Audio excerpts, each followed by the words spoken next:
I have to start by saying that the lecture of tonight's topic is a rather dangerous one, for a very simple reason.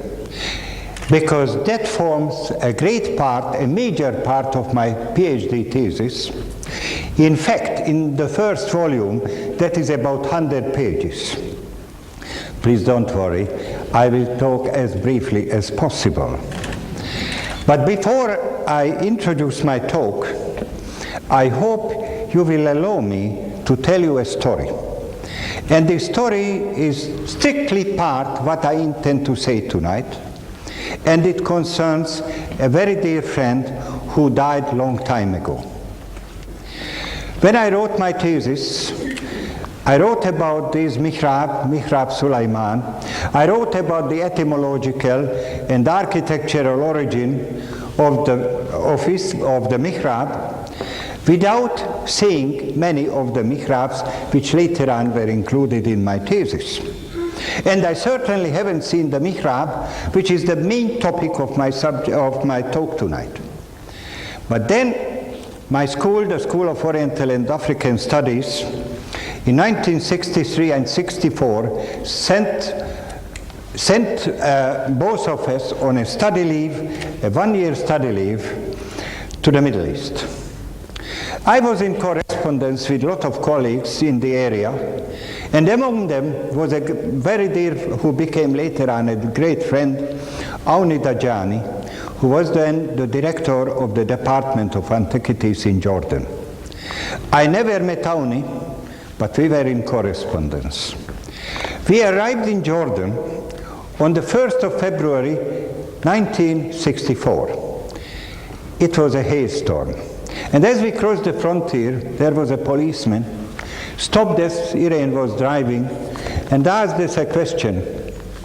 Do you know what is the difference between a British policeman and the Jordanian one? I said, I don't know. He said, well, if you ask anything from a British policeman, where is such and such a place, he will very politely explain it to you.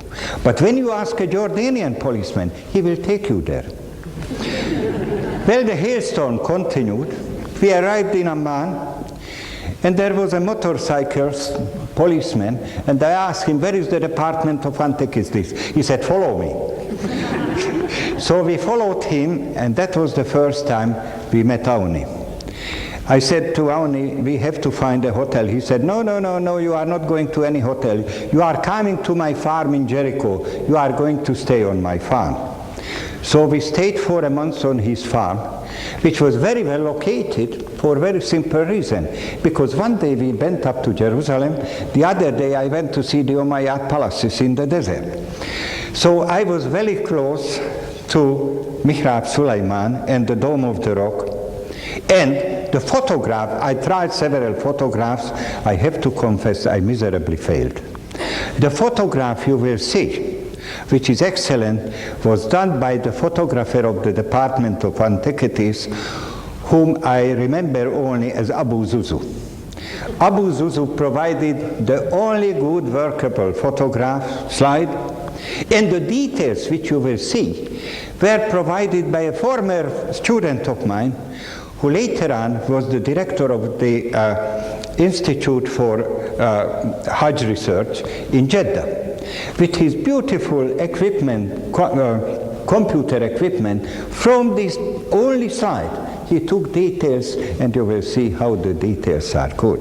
Now, after this introduction, but before I really start my talk, I have to say something about Awni. I owe a great deal to Awni. Unfortunately, Awni died soon after the West Bank was lost. When he lost his farm, he had a cancer, a throat cancer. He died in October 1967, and his wife Sally died 2 years later. Well, I would like to dedicate this lecture to his memory. Well, now let's turn to the subject. Can I have the first slide? I intend to divide my lecture into three parts.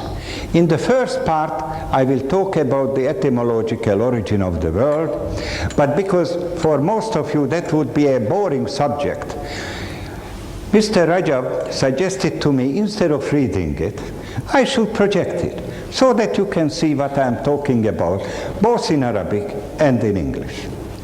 In the second part, again it will be short, I talk about the possible architectural origin, and then I will turn in the third part to my main subject, where the word mihrab, or in plural maharib, means a lot of things. First of all, a palace, the upper end of a sitting room or a house, or tent or a chamber, a high place, the highest chamber in a house, private chamber of a king or a prince, into which he retires alone, out of the way of the people.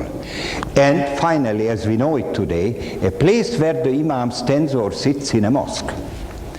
Now, it originates from the radicals HRB, HRB, which is connected to the verb hariba yahrabu, which means in the first form to be vehemently angry, to be affected by canine madness, in the second form to provoke, to sharpen, to excite anyone.